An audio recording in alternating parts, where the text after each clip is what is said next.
چې یو سړی و هغه یو کم 100 قتل کړي او یو کم 100 قتل پس دتا سوچ ورغه چې او ظالم دا به تر کومه پورې ته دا ظلم کوي اراده وکړه چې توبه وباسم او چرته خلق پکار دی چې داغي په لاس باندې زه د خپل ګناه اعتراف وکم او توبه وباسم پلار روان دی اوس یو شیخ پلار مخه ته ورغلی دی ورته حضرت زه یو کم 100 قتل می کړی دی او اوس توبه وباسم شیخ چې منډه کړی دا ورته ظالم ستا توبه کم ځای کې قبلي ورکشه مخینه می پناش دې سړی ورته وی چې خدانو دا یو پکې کم ولې دی بیا چې پورا سلې کبا شیخ نیم دا سټوالو مړې پلار روان دی نو بیا وسړ کې وای چې یا الله دا یو ظلم خو اوس بلمو ساحل الله ورته په مخ راغلي دي نیکان او بزرگان اغي ته السلام علیک وعلیک کړه دی دا خبره ورته کړی ده چې حضرت ما 100 قتل کړي یو مې اوسو او اوس مې دانیت ته چې زه توبه وباسم اغي ورته ویلي چې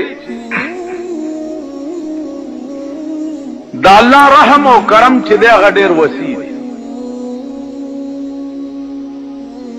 او ستا توبه به بالکل خدای قبول کړي هغه بزرګانو چې دې سړي ورته وایي چې اوس مې اراده د توبې وکړه ویل هغه مخامخ د نیکانو کلی دی دې ته ورشه او پاک خلق پکې اوسېږي او هلته به توبه وباسي او خدای به قبول کړي چې دی روان شو لاره کې ولا مرګ راغی او ساعت قبض شو ساعت ته وطن د سینه د هغه نیکانو د کلی طرف تکړه چې خدای ته په پوهې چې ما خو اراده د توبې کړې اوس مخکې ته پوهېږه او ستا کار چې ساعت وته د رحمت او د غضب ملایکی ولا رالی د غضب ملایکو وی چې روح وروسي جین تا 100 قتل کړي د رحمت ملایکو وی د اراده د توبې کړې و مونږه روح علیین ته د دوه قسم ملایکو په جګړه شو چې په جګړه شو الله ثالثي وکړه منځ کې چې جګړه مکوای دا سره وګورئ چې د کم ځای نه را روان دي ا د قتلونو ځای تر هغه ځای لار ناپ کوي او چې کم ځای ته روان دي تر دغه ځای لار ناپ کوي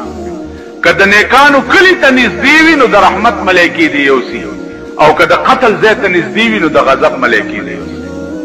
ملایکو ناپ شروع کو او الله دغه نیکانو کله یو لیشت ورته را نږدې کړو ثابت کله را نږدې کړو چې را نږدې کړو نو د لاش چې د نیکانو کلی ته نږدې و نو د رحمت ملایکو غټلا او د غضب ملایکو بیللا روح یغي واغستو علیین ته خالی په اراده ته توبه لیکن چې صداقت سره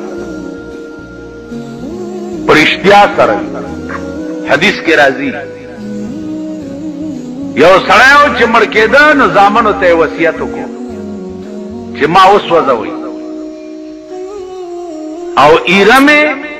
په هوا کې باج کوي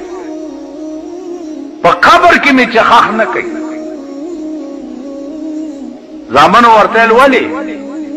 ول بچو ما خدای له سکړی نه دي نو چې قبر کې ور پیښ شمه نو ور تخم بچ چې ځان په اخلاص کړ د دې وجنه چې اړو خدای ته پیښ نشو چې مرشو زامنو اوس وځولو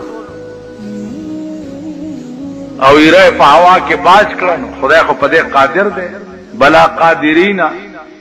علی ان نسوی بنانا کم ذات چې ابتدا کې تدوبونه جوړ کړي هغه ذات تابع جوړولې نشي جوړې کا ځان ته پیش کړ چې دا وصیت دی ولې کړو د سوځولو ویل خدای ته مې لیدنه چې درته پیش کوم او ځان خلاص کړم الله ورته زه چې ته مانه دومره یریدې ما وبخلې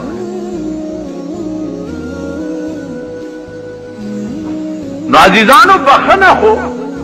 یو خوف او یره غواړي په زړه کې د الله نه چې خوف او یره دې پړه کې د الله وا ته بخلې سړی